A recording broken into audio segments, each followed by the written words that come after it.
Shalom. So nice to be here. Thank you for having me. So we're supposed to finish before you start. Huh? We're supposed to finish before you start. Okay. Do you want me to start again? I got one right there. Shalom Aleichem. Aleichem Shalom. It's like Kiddush Levana, you know? It's good. It's good. There's no clock back there. That's dangerous.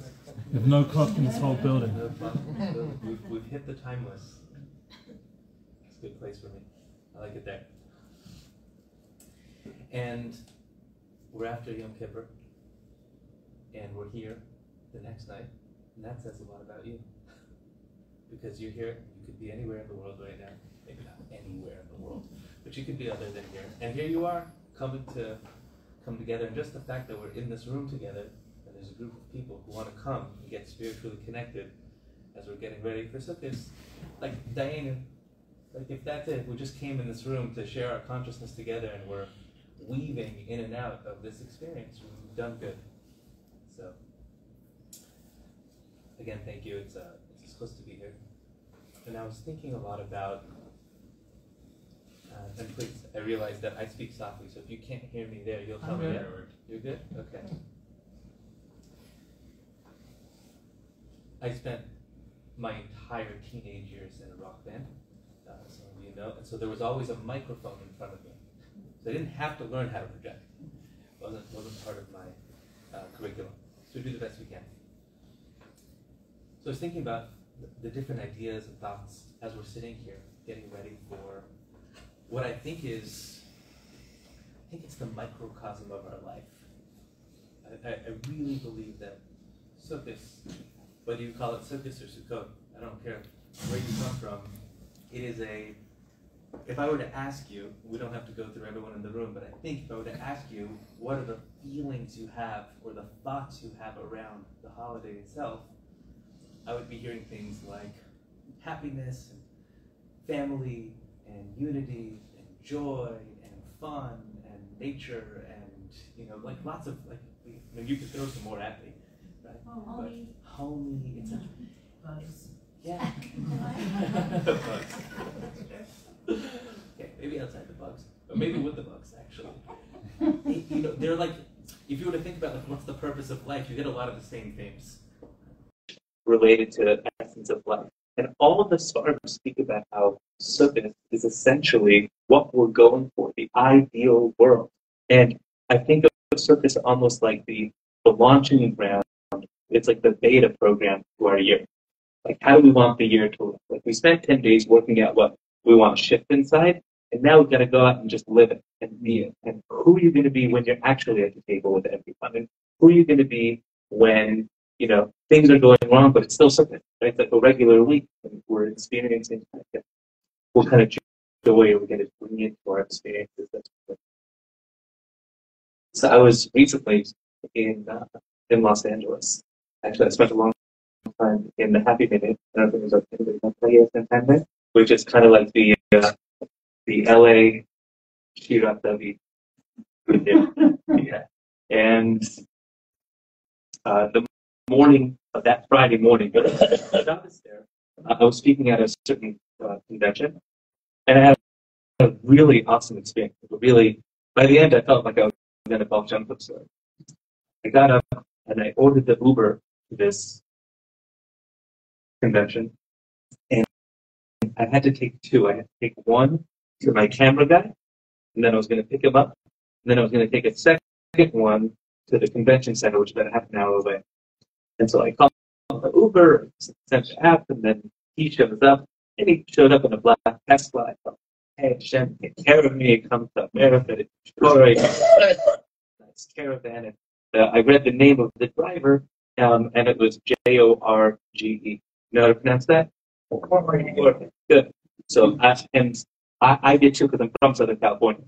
And he was surprised when I opened the door, and I said, Jorge. He said, yes. And he looked at me and he said, Moshe? And I was more surprised. Because in America, people call me either Mosh, and that's for real. I'm Mosh, or Moshe. But Moshe so far away. So I had to like find, when I actually gave my TED talk, there was an Israeli woman there, and she came over to me because everybody kept mispronouncing my name, and she said, how come your name is motion without the N? And then they get it. And so she gave me this for people. And anyway, I opened the door and he said, hi, Moshe. I was so happy. Yeah, thank you. And then we sat down and we started driving. And on the way, maybe 10, 15 seconds in, he says, you have a beautiful name. So nice. So do you, Jorge. He said, you don't understand it. I love the Tanya.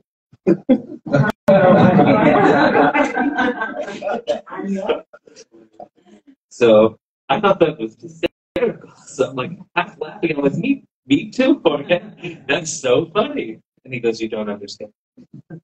I love the Rambam. I said, Jorge, are you Jewish? He said, not. I said, why are you learning Tanya the Rambam? He said, how could you not? He said, have you read? He's like, they're my favorite. He's like, I have my Chabad.org app. And I said, wait, stop. Why are you learning Torah? And he said, oh, that's a funny story. He said, my wife left me 9 months ago. And that she was interested in that, around the time that she left. And I typed in Torah and I found this thing called Chabad. And he said, then I started listening to Rabbi Gordon Shear every day. He said, Rabbi Gordon Shear. Every day he's listening to this. And I am like enamored. Wow, Hashem, you are too good. This is amazing. And he said, what are you doing here? I said, I'm getting Torah. And I said, but actually, I'm getting out here. But if you'll just let me, end it, and then I'll reorder the Uber, I'd love for you to be the one to take me all the way there instead of me waiting, having someone else to be willing to wait a few minutes. He said, no. And he pulled out his phone and he turned his phone up. And at that point, I was halfway sure I was in a horror movie. He said, I won't let you order another Uber because I want to take you there and for you to teach me Torah the whole way. And I said, all right, I can't do that. I can take your money. I was like, you're driving me around. There's at least the gas. He said, no, you don't understand. What don't I understand? He said, I'm a billionaire. I said, you're my Uber driver? He said, yeah, I do this because I just had an exit recently from my business. And I don't have much to do with my time, and I meet very interesting people. He's like, will you please teach me Torah on the way to your convention? So I was like, okay, Shem, I give up. You can't make this stuff up. It was unbelievable. And so my camera guy gets in the car and says, Zach, you're not going to believe this. And he said, what? And I tell him about Jorge. And Jorge's like, yeah, man, it's amazing. It's like, I love the Torah. So we're talking, we're schmoozing, we're having this amazing, and he just kept saying, we've got to do more mitzvahs. We've got to do more mitzvahs. The world needs more mitzvahs. He's like, and how come the world hasn't figured out Sukkot yet? It was amazing. It was an out-of-body experience. Really, really moving and powerful. As we got closer to the center, said, I have to show you guys this clip of this particular shliach who was speaking in Congress about confidence. I said, okay, puts on the clip, and it is this very powerful clip. Shliach speaking about the power of unity, and that even though we're different, we don't separate them. It's really beautiful. And I noticed Jorge saying it by heart with it, with this thing. So I'm completely on the floor by the time we get there. And I said, okay, you need this. To be Jewish. And he said, no. So why do you grab onto it? He said, no, my life was dysfunction. My life had no border. My life was chaos. And then I found Torah. He's like, Torah puts order in the world. Torah gave me purpose. Torah shows me that there's a way that life is supposed to be lived. So I'm moved at this point. My camera guy's like, what about being a Ben Noah? Have you thought about that? Have you thought about being a Noah? And he just looks at it and goes, then we gotta, the level of Hashgacha obviously is amazing. But what I walked away with was we're all looking for order, and we're all looking for something to put the world together for us. And it doesn't matter if you're sitting in Yerushalayim, you're a Kodesh, or if you're Jorge in Southern California. We're looking for something to put all the pieces together because the world does look like chaos. And it doesn't matter if it's chaos from the news and the things that we see out there, or the fact that, bedtime takes 3 hours. It doesn't matter if it's something with a spouse or a children. There's chaos everywhere, right? Wherever you look, you can find it if you want, and it becomes our devoted to get back in, to retune ourselves to something that gives us order, direction, joy in the dysfunction, in the disorder. To recognize that there's a higher order to all of this. I think that's what we're doing now.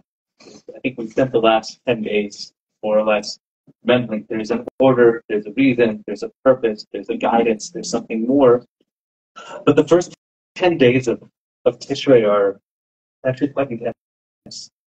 Really intense. It's an intense time, an intense energy. I actually felt Hashem did us, aside from the miracle on miracles of 181 missiles not landing, right? On top of all of that, I usually find that Rosh Hashanah has a certain, I think that's the word, certain intensity to it. And it was almost dulled by the fact that we had to go through the intensity the night before.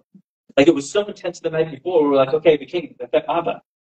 That was easy. Like, Rosh Hashanah is easy after you go through such intensity. And it's not just like, oh, it was intense, and we witnessed open miracles. So you come into Rosh Hashanah like, we're good.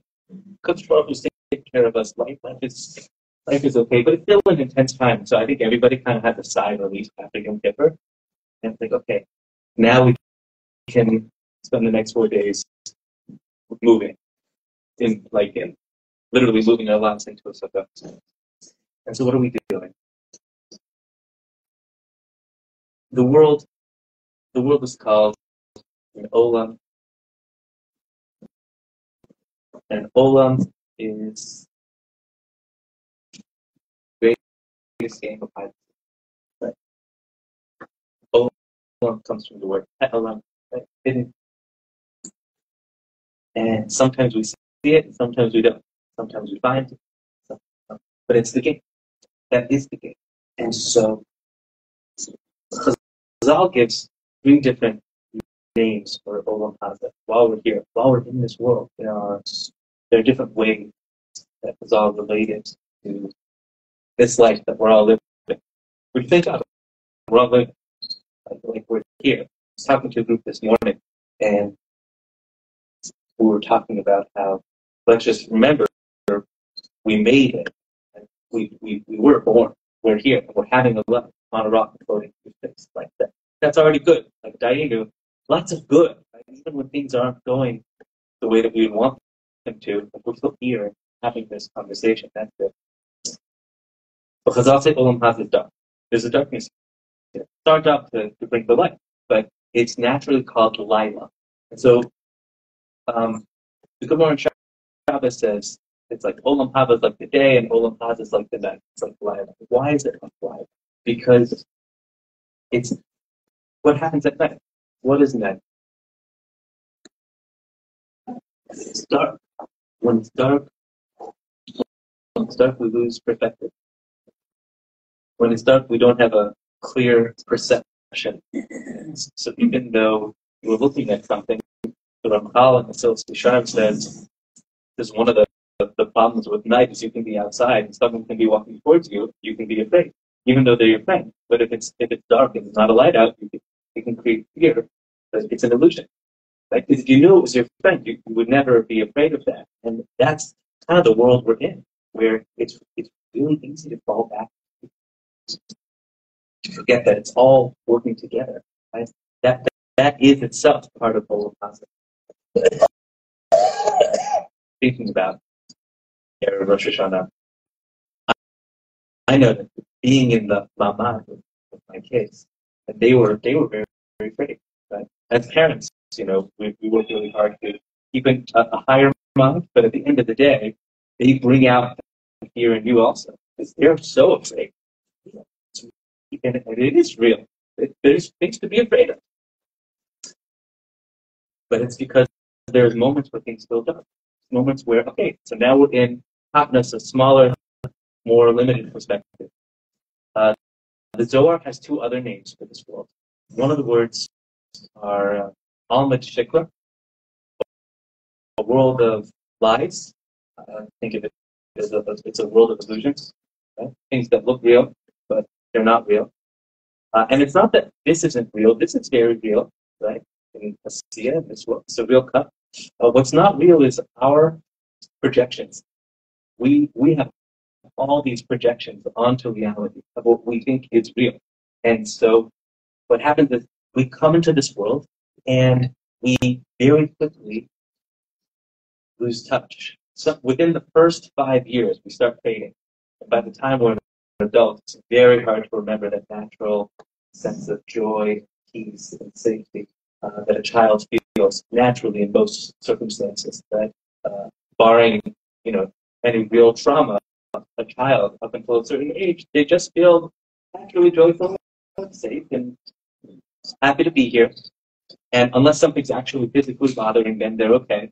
And then they learn, which is another way of saying we all learn about the scary stuff and about who we're supposed to be to get attention and how life is supposed to be for us to feel okay with life.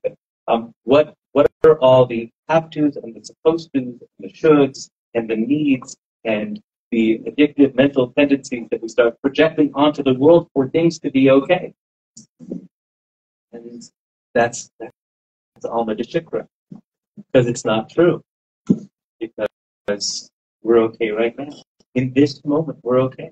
And the vast majority of moments that we're alive in this world, everything's a beautiful, beautiful gift.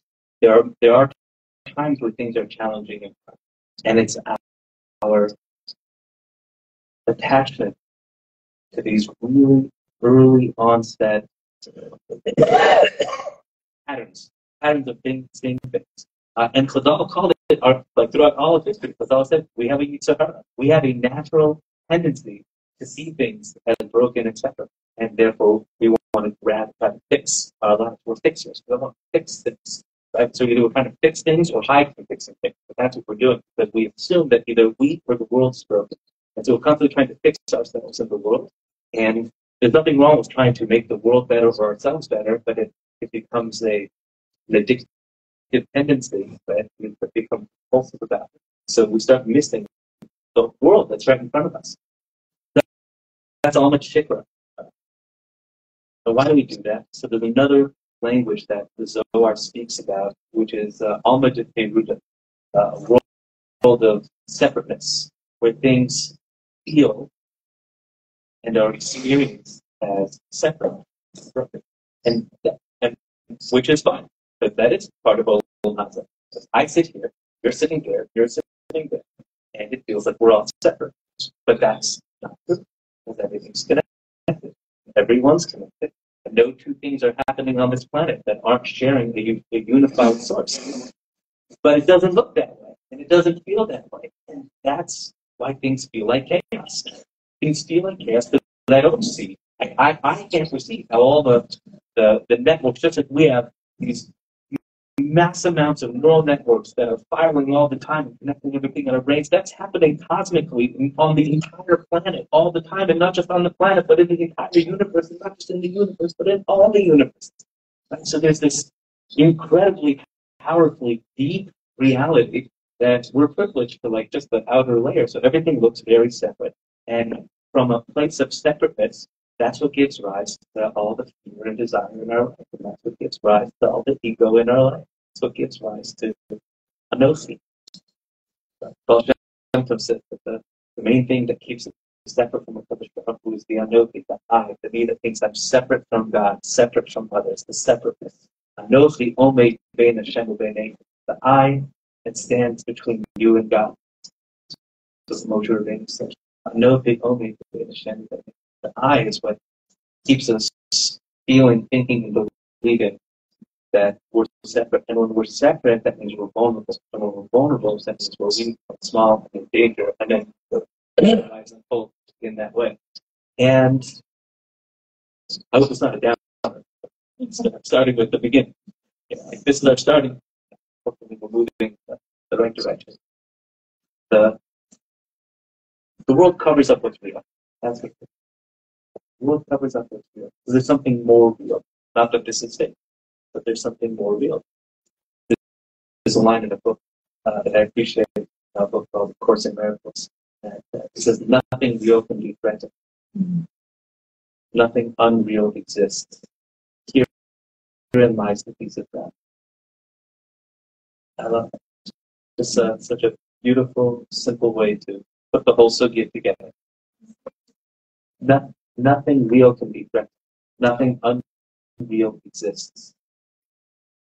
Herein lies the peace of God. Meaning knowing this, in realizing this, which is really it's a feeling realization. It's more than a thought, right? It's not thinking about something being true, but it's like an abiding presence of knowing that you don't have to worry about the things that are real. No one can take that away. It's always going to be true. It's always going to be there. The Maharal says his definition of truth, of reality, is that which never changes. If it's true, it's always true. Truth is that which never changes. So that's why it's an aleph, a mem, and a tav. Aleph means the beginning letter, mem is the middle letter, tav is the last letter. It means something that's true is always true. Beginning, middle, and it's always there. So you never have to worry about that. And then there are the things that are unreal, and those are the things that are constantly changing. They're always changing. You know, it's always changing. And in this world, everything's always changing. The only thing that's not always changing is the thing on the inside. There's a part of us, the part of us, the neshama, the consciousness, the part of us that's experiencing the whole thing as it's happening, right?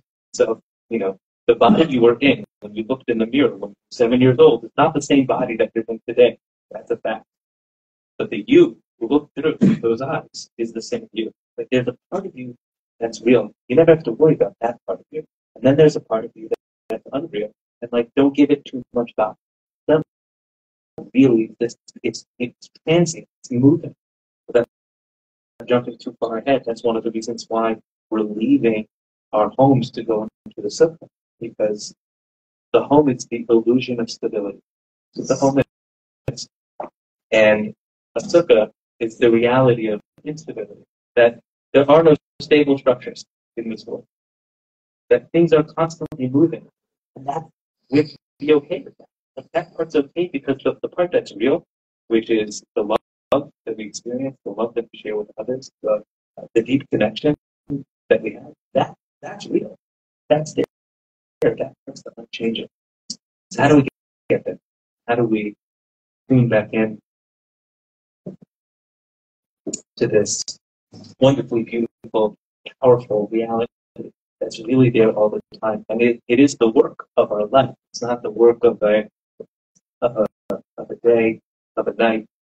It's not the work of even one lifetime. This is the work of many lifetimes. And we're sitting here after thousands of years of people working through it so we can be here to work through our next part of it. That's what we're doing.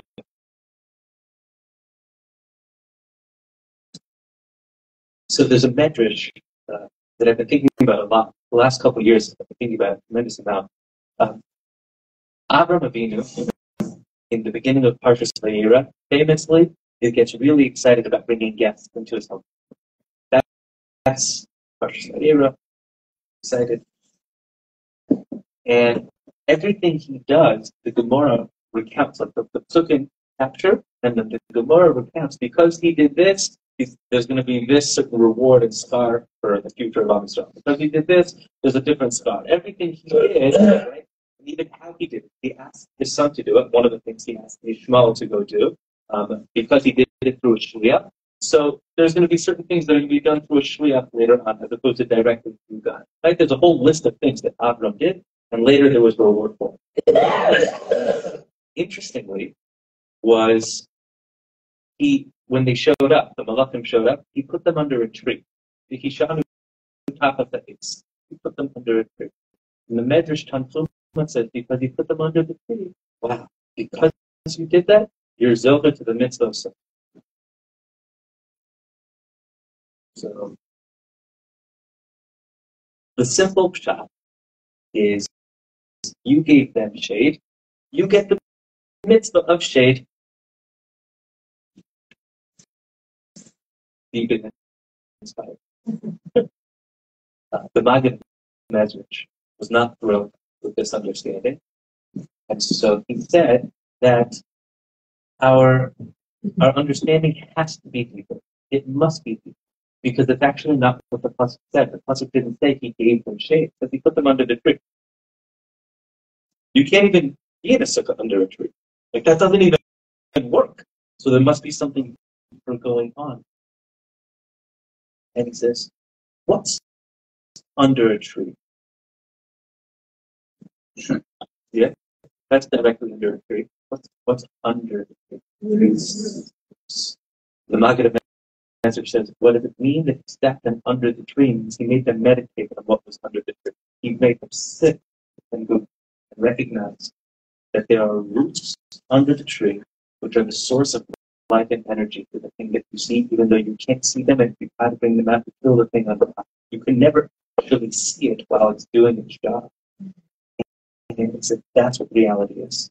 Reality is we have to find a way to get beyond the thing we can see and recognize the source of energy and life and love, connection that gives rise to all of this world, even though you can't see it, taste it, touch it immediately, not right now. But if you allow yourself to go there, it changes the tree, changes your relationship with the whole experience on the surface. For that, Hashem says you get the mitzvah of Sukkot, because ultimately that's what Sukkot is. It's not just about being in the shade because it's sunny. Although in Erev Yisrael, actually very helpful. You notice it's very, just really hot. Global warming is real. Yeah, is it?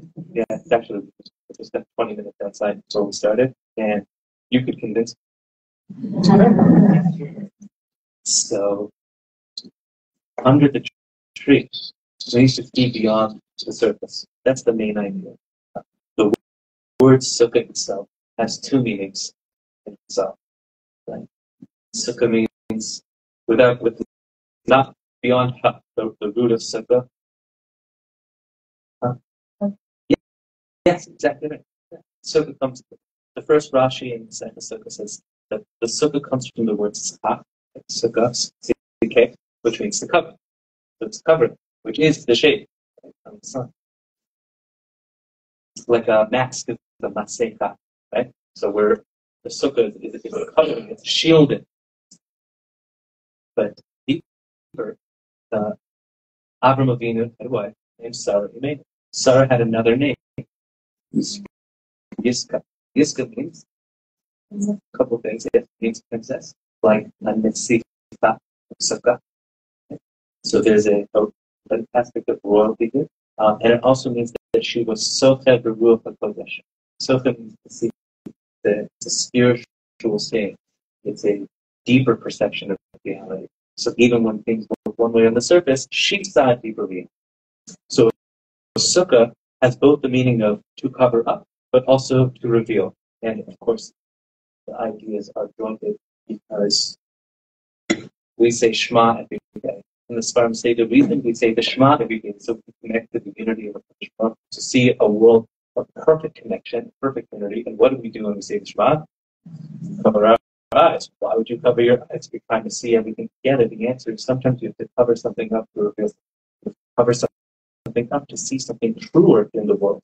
Because it's really easy to get distracted in Talmud to Shikra. It's really easy to forget about unity in Talmud to Peruta. It's really easy to not find God in a world that hides him. So what we do is we cover our eyes so something deeper. So this is really an opportunity to walk away from the illusion of stability, the illusion of what this world offers us and just go into something deeper. It's a week where we get into this chamber of change, this chamber of opportunity to live and see a deeper life. And what's the main mitzvah of being in the sukkah? Right? So interesting. So I was thinking about that a lot. That's the main way to do the Arba meeting. That's not the main mitzvah of the sukkah. The main way to do the Arba meeting is in the sukkah. But what's the main mitzvah of sukkah? How do you Makayim mitzvah sukkah? Well, live. That's the mitzvah. And that's the way back. We have to get out of the mindset of I need to do in order for me to be okay. I need to do in order for me to be worthy. I need to do and prove myself to the world. And then I'll be good enough. And then my home will be good enough. And then my bank account will be good. And then I can do. And then the world will be. It's none of those things. Because those things will or won't happen. And that'll be fine. Because that which unreal doesn't exist. It either will happen or it won't happen. But that which is real couldn't ever be threatened, and yet we don't see it. We don't allow ourselves to see it. Another line from that same book says, those who are seeking the light are merely covering their eyes. Which is another really beautiful line that points to the same idea. But we're looking out there to give us something that's in here. And the whole, we just spent 10 days doing tshuva, which what is tshuva? Tshuva is 10 days of really saying, all that stuff, that's not me. That's not me. That's not me. That's not me. Right? And Sukkot, that once we got through a lot of that's not me, Sukkot is just this is here as I am, here now, perfect, whole and good, here now, without needing to shift or change anything else. You change if you want to. There's still stuff to do. There's still progress to go towards. But this is good. This is good. So how do we do that?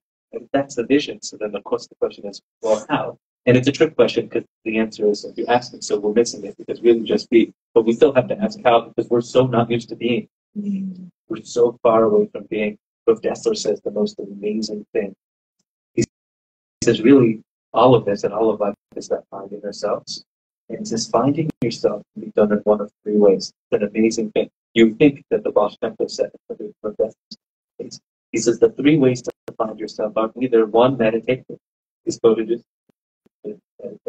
Said, if you're not meditating, this is his language. You have to be sho'ef likiyot v'lo la'asot v'lo la'asit. That means you have to shift your desire from achieving and doing to one of being. He says meditation, being, and then he says, be more in overflow than you are in taking from the world. Find yourself in service as opposed to taking. You'll find yourself if you go to those places. And that's really what we're doing.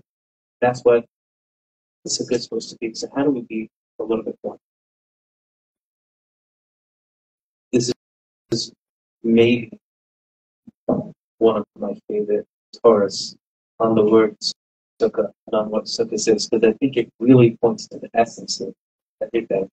The Zohar says, many slams, lots of really beautiful big gaps about sukkah, sukkah. But it says that the word sukkah itself, if you look at the first and the last letters, it says it spells the word has. You know what has means? Quiet. That's right. Actually points to, the first time it came up in book. Oh, very good, very good. Yeah. Quieted the nation. So the Zohar, the Quran, they all say that there's has on the outside. What's on the inside? The letters that are left are up and above. Up and above. Good. 26. Someone said 26, right? So it's the Shem Havaya section of when you quiet the noise on the outside, you find God on the inside. And that's the essence of the sukkah, right? The Zohar says the sukkah is like the teva of Noah. It's a place to go to to get respite from the chaos of the world, put things back together. The way that you do that is by quiet. We have to find that quiet and to step away from the noise. And the noise isn't the noise of the street. All the noise is in here. All the noise is in here. Just some noise like that. And if you have young kids, there's even more noise like that. But even that is really just here. That's all. It's all this. Right? The whole thing, all of reality takes place inside of us. The whole thing takes place in our perspective, in our perception on reality. And to the degree that we're caught in our fears and projections on how things are supposed to be, there's even more noise. There's more of that. And the Maharal says that when the body is speaking, the soul is quiet. When the body gets quiet, the soul is quiet. Amazing. It says that the Mishnah that says, I haven't found anything good for the body other than quiet. Because when you do that, then the body can do its job, just to be a vessel for the soul. It allows us to be a vehicle for that higher consciousness to come through. But when we're so caught up in this, in the Alma Shikra, in the Alma Shikra, it's very hard to hear. And the Pasuk says, Lo Barash Hashem. God's not found in the noise. You can't find God in the noise. You have to look for some quiet. And we have to practice letting go of these phantom thoughts of who we're supposed to be and how things are supposed to be for me to be okay. Because at the root of it all is this feeling that I'm not okay, or the world is not okay. And that's it. Like, you can boil life down to those two fundamental experiences. Either I'm not okay, or the world, i.e. someone or something or me, right, is not. And the whole of it is the recognition that we are, we're okay. Because even when we're not okay, it's okay to be not okay. That's also okay. Okay. Feeling down, that's okay. Feeling up, that's okay. It's all allowed. It's all part of the game. It's all part of the Olam, the game of hide and seek. We're supposed to go through all of it. I'll bring you a ride of proof that we're supposed to go through all of it. Because we're going through all of it. So like it or not, like that's what we're supposed to do. How do I know? Because that's what we're doing. People say that we shouldn't use the word should. Use the word should. There's only one time you can use the word should if it would be true. You know what that is? Well, maybe that's tricky. The one time I think you can say it, because what the word should is, ultimately, should is a judgment on reality. It's what I think about reality and how it's supposed to be. That's what the word should literally means. So the only time you can use it is if it's defining reality. We should be sitting here. Yes, that's true. Now, if you feel like we shouldn't, or if you feel like you want to leave and you're stuck, you'll feel I shouldn't be here, and that's why you're in pain, right? That's how it works. I mean, it's when your thought about how life is supposed to be is different than how life is that we feel pain. And the degree to which you think life is supposed to be different than how it is the degree to the pain. So it's not that they're all objectively challenging, right? My daughter was running into the house this afternoon and stubbed her toe. That objectively hurts. But how the rest of the day goes, if the rest of the day is complaining about what happened at the door, that wasn't the door anymore, right? Because pain is inevitable. Suffering is a choice. How much we give attention and weight to my underlying need for things to be different. And that's what it means to just be. To just be is another way to allow yourself to be great, not need things to be different. If you're sitting in the Sukkot and you're sitting there and you feel like doing a meditation or reading a holy Sukkot, that's but sitting there and you feel exhausted and tired, could not imagine it's also a holy thing.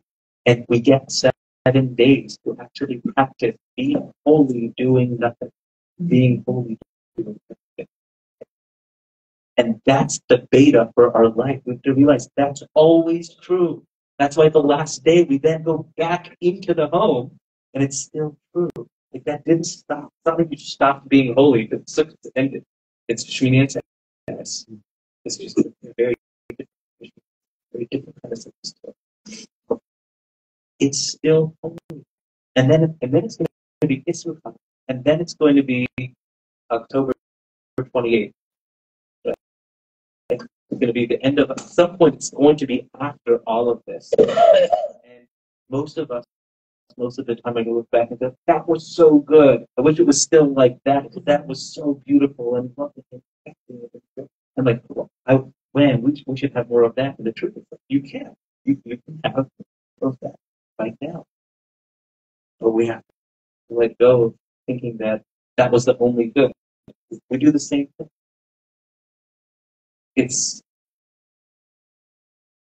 That was kind of funny when we speak about connecting to Hashem. Because Hashem is so big. So, I mean, it's like I sit in this room and look at you and feel like I'm connected to Hashem. And I drive home, I feel that also. You simply feel that you're in Shul. But then you're in Shul, sometimes you don't feel that at all. Right? You're connected to Hashem is a big, big idea. But fundamentally, the lesson says the path to this letting go, to getting past the addictive mind that has these also running around in presence. That's really where it is. It's really in finding a way to being more here now. And that's not like a quick or like a nice phrase that we can throw around. I think kind of like in the spiritual space, it's thrown around a lot of the present, being in the now. Here we are. I touched it before. Down that road, I just showed you. I was once taking a beer somewhere, and we were speaking about being present. Can you tell me how? Give me like the people to it. And I said, okay. So I looked around the room and I picked up someone. His name is David.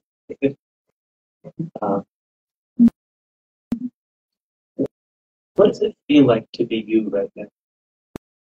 He looked at me with his eyes really open. I said, I don't know.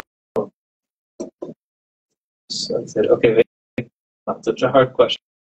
You don't have to make anything up. What does it feel like to be you right now? I said, I don't know. She said, let's make it easier. I said, rub your hands together. Rub his hands together. I said, what do your hands feel like right now? And he said, I don't know. And at this point, I'm sure like he must have crazy anxiety. Like I've now put him in a really bad position, so I had to find a way to get out of it. And I was like, what does it feel like in the room right now? He goes, I'm warm. So the guy next to me says, good answer. I changed the subject. We went on to something else, and we spoke about presence somewhere else another time. But the next week, there was another shiur in the same place, and this guy, David, comes out to me right before the talk, and he comes over and says, Rabbi, I'm so sorry. I'm sorry. Last week at the shiur, yeah, I was so high.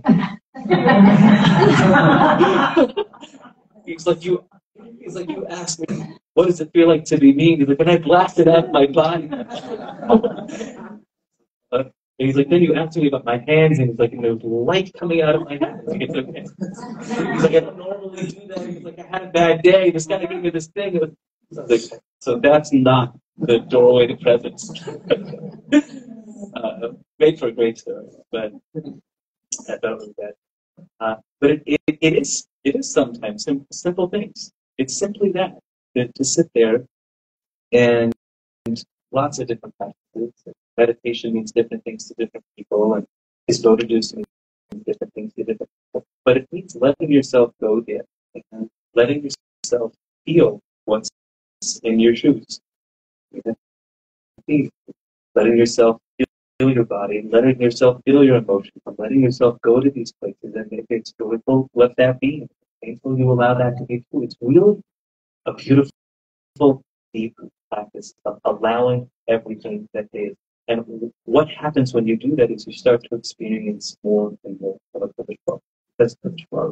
God is all that is up through. I was once running a trip, and on the trip, I remember one of the Madridim saying something that really struck me. I remember exactly, you know, sometimes you have these moments that vivid, they just leave an imprint in your mind. And it's funny because some things you want to remember and you can't. And then the most random things are stuck in you. Why?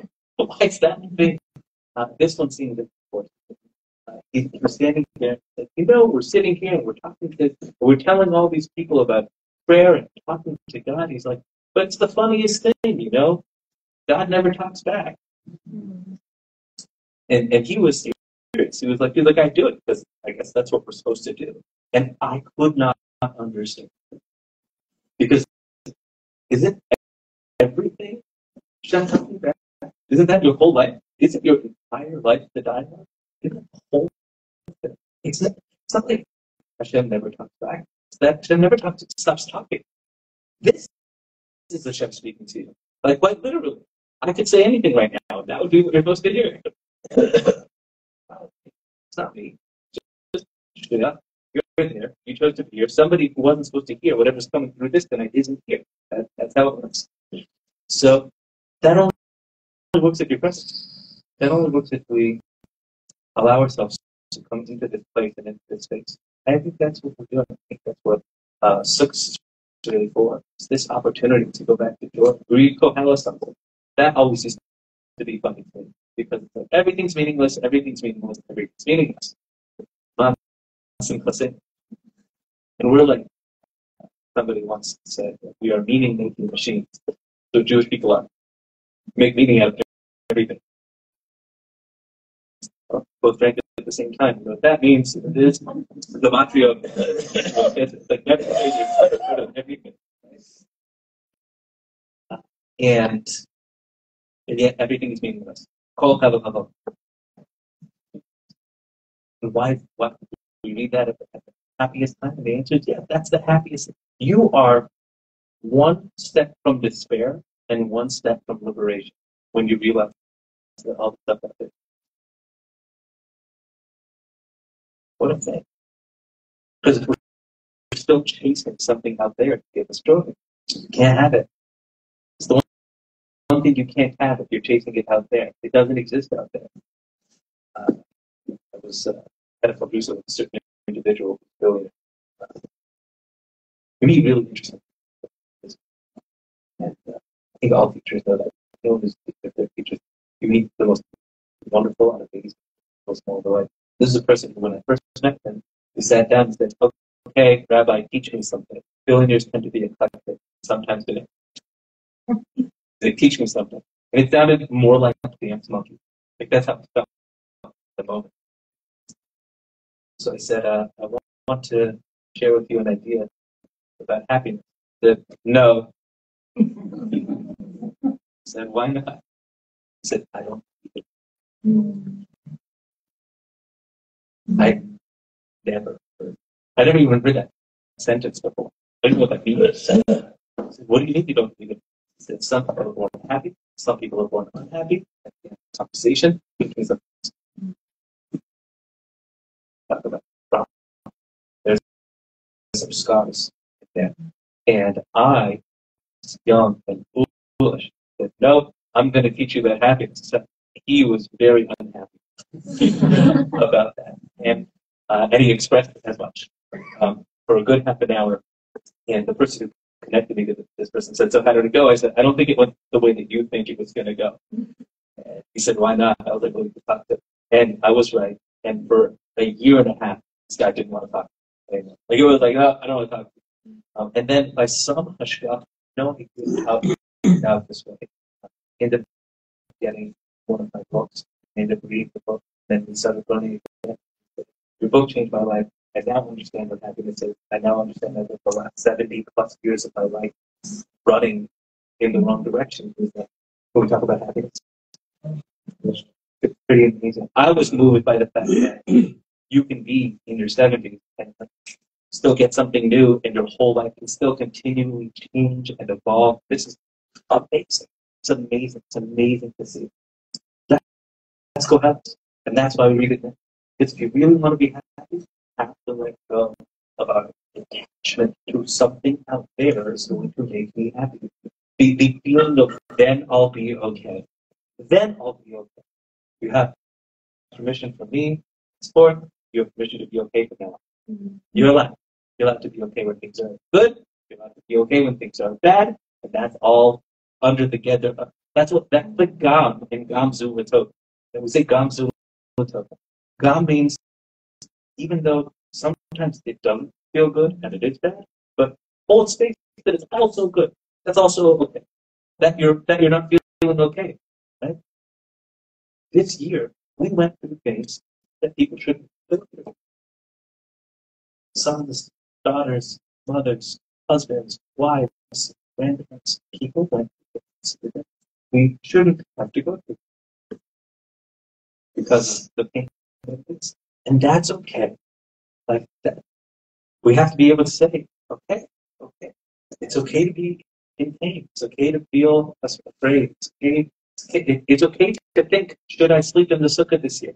Yeah? For those who sleep in the sukkah, you can have that thought. That's allowed, right? Scary. That's a totally normal thing to think. You're also allowed to feel like, I feel great. I don't know why people make such a big deal out of sleeping outside. You have lots of different companies. Like, that's okay also. It's all under the box of, well, we're showing up as our true and authentic self. Maybe I'll close with one last thought, story. Moshe Shapiro, that's all. People familiar with Moshe Shapiro. He's the Rebbe of my Rebbe of mine, and also someone who I had the privilege of spending some time with. And if I go like all the way back, almost 20 years ago, and then this year, someone had quoted him as saying that there's a big yesod in Torah, that the first time something shows up in the mamesh, it speaks to its nature, to its essence. The Tzadok says it, Yizal said that there's a Ramban like that the first time you see something in the Torah, there's a Gemara like that also, it talks about its essence. It's like the DNA, right, or the source code for the big idea. And being in my first series, okay, gotta find that first time it's a simcha. Where we talk about simcha?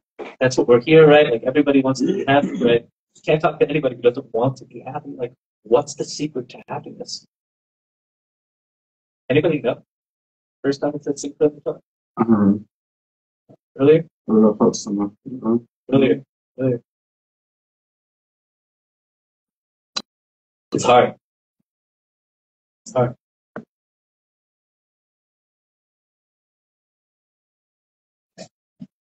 First time it says simcha, Yaakov Avinu had ran away from Laban's home.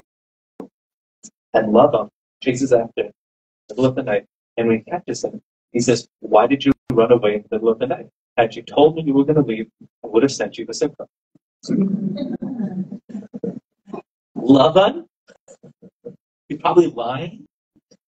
Like I could not. Like this, that is the moment, this big picture moment of like the fiery speech between Laban and Yaakov in the middle of the night. What on earth is there? So I went to my Rebbe, who's brilliant and his whole thing, all Torah, Nicola, Mister, everything. I asked him this question. That is a great question. That was the first time I've heard a rabbi tell me I don't know. So in the same moment, I felt this incredible sadness and deep respect. I was like, you can say I don't know. You know a lot. So I was inspired. But put me on this mission. And so a year or two later, there was a big Rav Aaron Feldman, Rosh Yeshiva of Israel, Baltimore. And he was in Israel and happened to be around him. He was giving a class on simcha at the time. So I went over to him and I asked him this question. Lava. Middle of the night, Yaakov's running away. What's going on? Simcha, first time, DNA, secret happiness. That is a great question.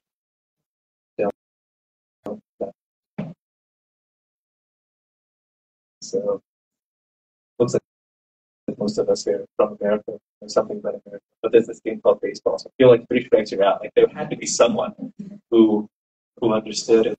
And like a year or two after that, was by Chris and Moshe fears of how it sounded. Catch it, get it. I ran over to him. Listen, I said, you have a moment of question? He said, sure. I asked him the question. Simcha, first time, this grabs my his face lit up. I mean, like, ear to ear. He was so happy. I've never seen somebody so happy to get a question. That is such a good question. And I got so scared when he said it like that. And he's like, do you want to know the answer? Yeah. I said, okay. So you have to realize how important your question is. It's a good question. You know, Yaakov Avinu had just spent 22 years living with Lavan. That's what just had happened. And when he got there, Yaakov's major midah is emet, right? Truth, emet. And he was living with a Rama. And Rashi tells us, the Medrash tells us, that when he got there, he made a decision that just like Lavan's going to be a Rama with me, I'm going to be a Rama with him. You're going to be a trickster with me, I'll be a trickster with you. And that's Yaakov's test a lot in his life. Was could he bend the truth for a higher truth? Right? Very often he found him in this position. But you know how much that hurts? You know how painful that is when you're one way and the world forces you to be different. When you're essentially forced into love, which is a lie. It's Talmud Shikra. It's Talmud Rita. It's not real. It's not true. He said the pasuk says, "Or zarul l'tzadik u'legishre le'tzdim." If you want simcha, you have to have a straight heart. He says, what's a straight heart? Straight heart is someone who's in alignment with who they are, that they don't have to pretend to be anything else anymore. He said, what you were watching in that moment when you see simcha express itself is straight of Yaakov from Lavan, separation of Yaakov from Lavan, and it's him moving into himself saying, I'm finished being a liar.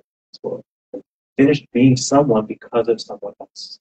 Finished not living in accordance to my truth, literally truth, capital T truth. He said, I can't do that anymore. It's in that moment where simcha is expressed at the deepest level is a return to self. And that's why, moments later, Yaakov gets a new name. Becomes Yisrael, because he goes Yashar, goes straight back to God. In alignment with this higher self, he goes to this higher space. And he said that's because the secret of happiness is being yourself. That's the secret. You don't have to be anything for anyone. You don't have to do anything that you want to. That's beautiful. There's a mitzvah too. Amazing. But you don't have to perceive yourself as being not okay with it. Because when you go to that space, that fully find joy. So as we're sitting here a couple of days before Zman Simchas Seder, at a time where we could use a lot of simcha. And take a moment just to meditate on my final thoughts on Yom Kippur yesterday. I was sitting in the room. I was sitting at the very back of the show. I saw everyone, entire show, and like feeling this is Klal Yisrael. And Klal Yisrael deserves Geula. Klal Yisrael deserves Yeshua. Klal Yisrael deserves to be happy. We've been holding on for a really long time. And it's okay. And we should be blessed that this year, as we move into Sukkot, should be a time of incredible meaning, but quiet. Not quiet from the noise. I want us to dance, sing, and to celebrate what it means to be alive. To really celebrate what it means to be alive.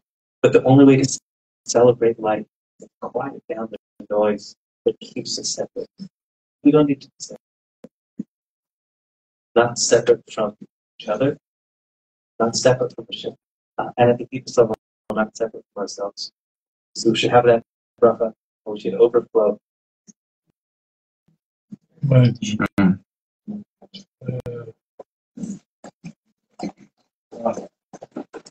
Thank you. Thank you so much. Thank you. Rabbi Gersht for coming out. Really appreciate it. For those interested, Rabbi Gersht has all sorts of wonderful scoring that you can purchase out there in the back on the way out. For those who didn't download yet, they're about to start next door in Baby Josh, and they're welcome to Matala, and hope to see you back soon.